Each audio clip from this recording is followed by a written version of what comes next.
नमस्कार दोस्तों, स्वागत है आपका द इन्फॉर्म्ड इंडियन चैनल पर। आज हम देखने वाले हैं 6 नवंबर का न्यूज़ एनालिसिस। देखते हैं द हिंदू में क्या क्या इंपॉर्टेंट आया है। सबसे पहली जो न्यूज़ है वो है प्रधानमंत्री आवास योजना से रिलेटेड। इसमें जो है आंध्र प्रदेश ने प्रधानमंत्री आवास योजना का जो रीब्रांड करके उसे बोल दिया अपने स्टेट में प्रधानमंत्री आवास योजना YSR। तो इसके चक्कर में उनकी 4,000 करोड़ की फंडिंग रोक दी गई। ठीक है, तो हमारे लिए इंपॉर्टेंट है कि ये स्कीम जानना कि ये है क्या। तो सबसे पहले स्कीम थी इंदिरा आवास योजना। इंदिरा आवास योजना, ठीक है, इसका नाम चेंज कर दिया गया सन 2016 में और नाम इसका रख दिया गया प्रधानमंत्री आवास योजना ग्रामीण। मिनिस्ट्री कौन सी है जो इसे देखती है? मिनिस्ट्री है रूरल डेवलपमेंट। ठीक है, इसका एम क्या है? इसका एम है कि जो लोग भी कच्चे हाउस पर रहते हैं, कच्चा हाउस, उन लोगों को पक्का हाउस प्रोवाइड किया जाए। पक्का हाउस, ठीक है। इसकी बेनिफिशरीज हैं जिसमें बेसिक एमिनिटीज़ हो, मतलब कि सारे जो भी बेसिक एमिनिटीज़ होती हैं, किचन वगैरह ये सब ठीक है, वो सब चीज़ें ठीक होनी चाहिए। पक्का हाउस प्रोवाइड करने की बात कही। इसके जो बेनिफिशरी हैं वो हैं जैसे SC ST कम्युनिटीज़ के लोग, ठीक है। उसके बाद कोई बॉन्डेड लेबर से फ्री हुआ है तो उन लोगों को दिया जाए। और जैसे कि कोई विडो है जिसका हस्बैंड आर्मी पर्सनल थे, या कोई नॉर्मल बिना आर्मी पर्सनल वाले भी कोई अगर विडो है तो उन लोगों को भी ये प्रोवाइड किया जाएगा। तो याद करने वाली ये चीज़ सन 2016 की स्कीम है, मिनिस्ट्री ऑफ रूरल डेवलपमेंट देखती है। और टारगेट था इसका कि मार्च सन 2022 तक, मार्च सन 2022 तक सभी को प्रोवाइड करना है। तो इसके बाद देखते हैं नेक्स्ट इंपॉर्टेंट न्यूज़ क्या है। इसके बाद जो नेक्स्ट इंपॉर्टेंट न्यूज़ है वो है कि जितने भी वुमेन सोल्जर्स हैं आर्मी में, उन लोगों को भी सेम बेनिफिट दिए जाएंगे जो कि वुमेन ऑफिसर्स को दिए जा रहे हैं मैटरनिटी लीव से रिलेटेड। जैसे कि 180 का मैटरनिटी लीव मिलेगी उन्हें, वो दोनों लोगों को मिलेगी। उसके बाद चाइल्ड केयर लीव ले सकते हैं वो 360 डेज़ की, या उनका चाइल्ड 18 ईयर से छोटा है।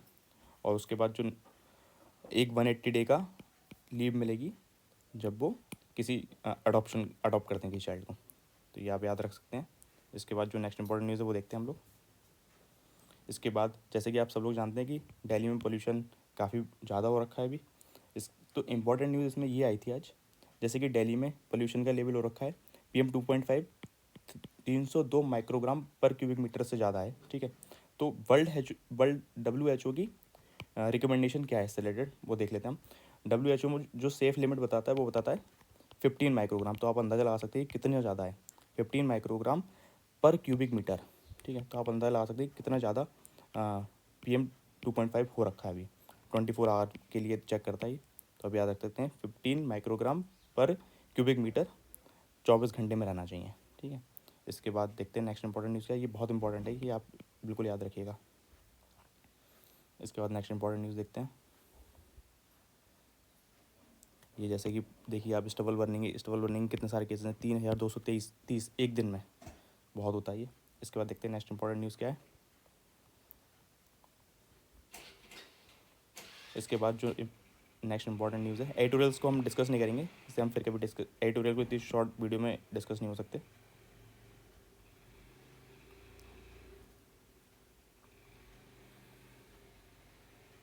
इसके बाद देखते हैं हम, एक ये आई थी एक ये मतलब पार्टी है कुछ है ये, तो इसे बैन किया कर रखा है इंडिया में। तो आप याद रखिए Sikh for justice is band in India. ठीक है, तो आप याद रख सकते हैं कि ये बैन है क्योंकि ये लोग अभी इसके जो टेररिस्ट बोलते हैं इंडिया में, तो इन्हें टेररिस्ट डेजिग्नेशन दे रखा है। गुरपंत सिंह पन्नू, इनका कहना है कि ये जो IGI ये इंटरनेशनल एयरपोर्ट है उसका नाम बदल के कर देंगे ये शहीद सतवंत सिंह खालिस्तानी एयरपोर्ट जब पाकिस्तान लिबरेट हो जाएगा। ठीक है, ख्वाब है। इसके बाद देखते हैं नेक्स्ट इंपॉर्टेंट न्यूज़ क्या है। ये भूटान से रिलेटेड है, भूटान के किंग इंडिया में आए हुए हैं। तो इसमें इंपॉर्टेंट एक इन्होंने रेल लिंक प्रोजेक्ट की बात करी है, रेल लिंक प्रोजेक्ट जो कि आसाम से होने वाला है भूटान तक का। ठीक है, तो जैसे कि ये कोकराझार जगह है ये आसाम में है, और ये गेलुपोह जगह ये भूटान में है। तो आप ये याद रख सकते हैं 57 किलोमीटर का होगा। इसके बाद नेक्स्ट इंपॉर्टेंट न्यूज़ देखते हैं क्या है। इसके बाद जो नेक्स्ट इंपॉर्टेंट न्यूज़ है वो FATF से रिलेटेड है। मैं आपको पहले FATF के बारे में बता देता हूँ, फिर बताऊँगा कि अंदर क्या है एडिटोरियल में, आर्टिकल में। तो FATF जो है एक ग्लोबल वॉच डॉग है, ग्लोबल वॉच डॉग है। तो नज़र रखता हो किस में नज़र रखता है? मनी लॉन्ड्रिंग की चीज़ों पर नज़र रखता है, money laundering and terror financing, ठीक है, इससे रिलेटेड इंडिया में भी लॉ बना हुआ है। उसके बाद PMLA जैसे हम बोलते हैं। ठीक है, PMLA। तो ये कब बना था FATF? 1989 में G7 की मीटिंग हुई थी 1989 में, तो उसके बाद ये बना। और ये 39 मेंबर बॉडी है, 39 मेंबर बॉडी है। 39 मेंबर में 2 रीजनल ऑर्गेनाइजेशन भी हैं, तो ये याद रखना बहुत जरूरी है। जैसे कि एक है यूरोपियन कमीशन, रीजनल ऑर्गेनाइजेशन है 2, इसमें पूछ सकता है कौन कौन है। एक है गल्फ कॉरपोरेशन,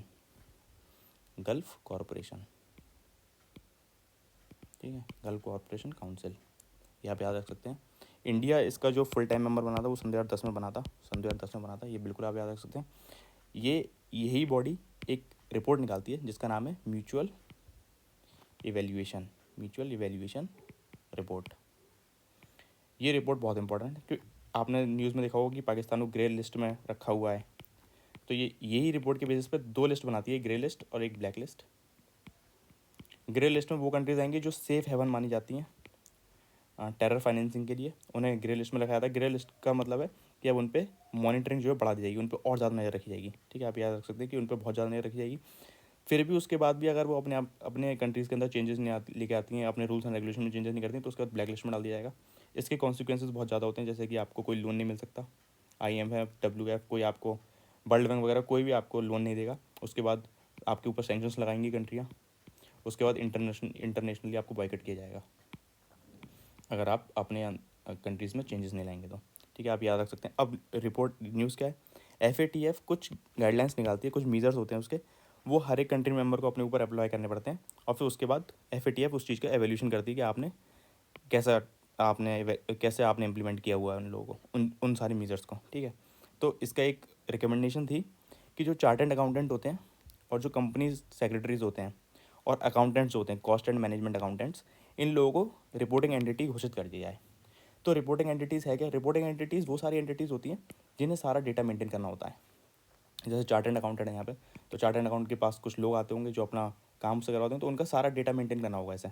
और डेटा मेंटेन ऐसा नहीं कि आज काम हो गया तो कुछ टाइम तक रखा हुआ है, डेटा मेंटेन करना पड़ेगा 5 साल तक। जैसे इसका कोई क्लाइंट था अब लेकिन इसके पास नहीं आता, उसके बाद भी उसे 5 साल तक डेटा मेंटेन करना पड़ेगा और प्रोड्यूस करना पड़ेगा जब भी कोई डेजिग्नेटेड अथॉरिटी मांगेगी उससे डेटा। डेजिग्नेटेड अथॉरिटी इंडिया में ED मांगेगी, क्योंकि ED ही मनी लॉन्ड्रिंग से रिलेटेड केस देखती है। ठीक है, तो आपको ये याद रखना है कि कौन सी 3 लोग हैं, जैसे कि चार्टर्ड अकाउंटेंट, कंपनी सेक्रेटरीज, इन्हें एज अ रिपोर्टिंग एंटिटीज़ घोषित कर दिया है इंडिया ने, जिससे कि अब जब इवैल्यूएशन होगा तो इंडिया को दिक्कत ना आए। और ये इसकी रिकमेंडेशन थी FATF की। FATF रिकमेंड करता रहता है, मेजर्स लाता रहता है कि ये मेजर अपनी कंट्री में लेके आइए, जिससे कि टेरर फाइनेंसिंग को हम कम कर पाएँ और मनी लॉन्ड्रिंग को भी रोक पाएँ। ठीक है, तो आप ये याद रख सकते हैं। इसके बाद नेक्स्ट इंपॉर्टेंट न्यूज़ देखते हैं। और ये मैं आपको बता दूं कि रिपोर्टिंग एंटिटी ऐसा नहीं कि यही है, रिपोर्टिंग एंटिटीज़ बहुत सारी हैं। रिपोर्टिंग एंटिटीज़ बैंक भी हैं, जैसे एक बैंक में हम लोग जाते हैं तो KYC हम लोगों की होती है, तो वो भी तो एक डेटा ही मेंटेन कर रहे हैं। तो बैंक से भी ये मनी लॉन्ड्रिंग ED जैसे वो डेटा मांग सकता है, तो उसे भी प्रोवाइड करना पड़ेगा। वो सारी रिपोर्टिंग एंटिटीज़ होती हैं जिन्हें डेटा मेंटेन करना होता है। ठीक है, वो सब रिपोर्टिंग एंटिटीज़ हैं। इसके बाद देखते हैं नेक्स्ट इंपॉर्टेंट न्यूज़ क्या है। इसके बाद एक ये इंपॉर्टेंट न्यूज़ आई थी, जैसे कि आप सबको पता है कि रशिया ने जो है रिवोक कर लिया है, जो न्यूक्लियर टेस्ट बैन ट्रीटी थी उससे अपने आप को हटा लिया है। और उसके बाद एक टेस्ट भी किया। क्या टेस्ट किया? इस मिसाइल का नाम है बुलावा। आई थिंक मैं सही प्रोनाउंस कर रहा हूँ, बुलावा नाम दिया हुआ है यहाँ पे, बुलावा नाम है। ये एक इंटर कॉन्टिनेंटल मिसाइल है, इंटर कॉन्टिनेंटल बैलिस्टिक मिसाइल है। ठीक है, इंटर कॉन्टिनेंटल बैलिस्टिक मिसाइल। तो इंटर कॉन्टिनेंटल का मतलब है कि एक कॉन्टिनेंट से दूसरे कॉन्टिनेंट पे जा सकती है। और न्यूक्लियर मिसाइल है ये, याद रखिएगा न्यूक्लियर, क्योंकि न्यूक्लियर टेस्ट बैन ट्रीटी से हटा था ये, तो उसके बाद न्यूक्लियर मिसाइल का टेस्ट भी कर लिया इसने, रशिया ने। इसके बाद नेक्स्ट इंपॉर्टेंट न्यूज़ देखते हैं क्या है। इसके बाद साइंस पेज पे बहुत अच्छी न्यूज़ आई थी, वो मैं आपको बता देता हूँ। जैसे ये जीका वायरस से रिलेटेड, तो जीका वायरस के बारे में आपको कुछ कुछ बता देता हूँ। जीका वायरस एक RNA टाइप है। सबसे पहले युगांडा में देखा गया था 1947 में, तब यहाँ के मंकीज़ में देखा गया था, फिर ये ह्यूमन पॉपुलेशन में भी देखा जाने लगा कुछ टाइम बाद।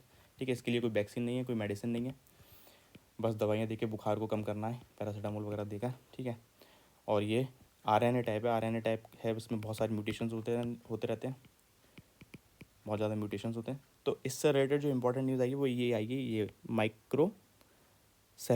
ठीक है, माइक्रोसेफेली में क्या होता है, अगर कोई वुमेन प्रेग्नेंट है और उसे हो जाता है अगर ये जीका वायरस से, वो तो अगर जो भी उसका फीटस होगा वो फीटस भी इन्फेक्टेड हो जाएगा इससे। और उससे रिजल्ट क्या होगा कि जो उनका न्यूबॉर्न बेबी पैदा होगा उसका जो ब्रेन का साइज होगा वो छोटा होगा। तो आप ये याद रख सकते हैं कि इसमें क्या होता है, ठीक है। और यहाँ पे एक दिया हुआ था कि डायग्नोसिस कैसे किया जाता है, पता क्या लगाया जाता है जीका वायरस का। तो उसका जो तरीका है वो जेनेटिक टेस्टिंग है, जेनेटिक टेस्टिंग। बायोटिक एंटीबॉडीज़ का टेस्ट नहीं कर सकते हम उसके लिए, क्योंकि ये डेंगू से सिमिलर है, जीका वायरस जो है डेंगू से सिमिलर है। तो आप याद रखिएगा इसके लिए टेस्ट किया गया था, जेनेटिक टेस्टिंग की जाती है, जीनोम सिक्वेंसिंग वगैरह, ठीक है, ये याद रख सकते हैं आप। इसके बाद नेक्स्ट इंपॉर्टेंट न्यूज़ देखते हैं, वो भी बहुत इंपॉर्टेंट न्यूज़ है। जैसे ये है बुलबाचिया, ठीक है, ये यूपीएससी 2023 के पेपर में आए थे फिल्म्स के, अगर आपने ध्यान दिया हो या किसी ने पेपर दिया हो तो उसे पता होगा, ठीक है। तो मैं आपको बता देता हूँ ये है क्या, ये एक बैक्टीरिया है, ये ह्यूमन को कुछ फॉर्म में बहुत इंपॉर्टेंट है कुछ तरीके से, वो मैं आपको बताता हूँ कि कैसे इंपॉर्टेंट है।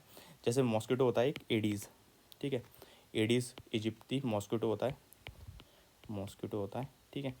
ये वायरस कैरी करता है डेंगू का, डेंगू का वायरस कैरी करेगा ये, डेंगू वायरस होगा, जीका वायरस होगा, ये जीका वायरस को भी कैरी करता है, चिकनगुनिया का भी करता है, और भी चीज़ें जैसे येलो फीवर का भी करता है। तो ये बैक्टीरिया क्या करता है, ये बैक्टीरिया इनहिबिट करता है कि वो कैरी ना कर पाए। आप बस इतना याद रखिए, ये बैक्टीरिया इनहिबिट करेगा उसे कि वो लोग ये वायरस कैरी ना कर पाएँ और ह्यूमन में वो वायरस ना फैल पाए, ठीक है। तो आप ये याद रख सकते हैं। इस न्यूज़ में वही दिया हुआ है कि जैसे कोई मेल है और वो मेल इस वायरस से इन्फेक्टेड है, कोई मेल मॉस्किटो है वो इस वायरस से अगर इन्फेक्टेड है, तो जब वो किसी फीमेल मॉस्किटो के साथ जो उनका वो ऑफस्प्रिंग पैदा होगा, वो भी इस बैक्टीरिया से इन्फेक्टेड होगा, इस बैक्टीरिया से इन्फेक्टेड होगा। और जब इस बैक्टीरिया से इन्फेक्टेड होगा तो इस बैक्टीरिया का काम है कि वो जो डेंगू वायरस वगैरह होते हैं उन्हें कैरी नहीं करना देता इनके थ्रू। तो ये ह्यूमंस के लिए कुछ इंपॉर्टेंट, तो कोशिश ये चल रही है कि जो बल्बोचिया वायरस का स्प्रेड है वो इतना ज़्यादा कर दिया जाए इन्वायरमेंट में कि वो सप्रेस कर पाए मलेरिया ट्रांसमिशन, डेंगू, इन सब चीज़ों को। तो आप ये याद रख सकते हैं कि बुलबोचिया है क्या, ठीक है। और ये क्वेश्चन में भी आ चुका है, तो इससे रिलेटेड कुछ आ सकता है। धन्यवाद।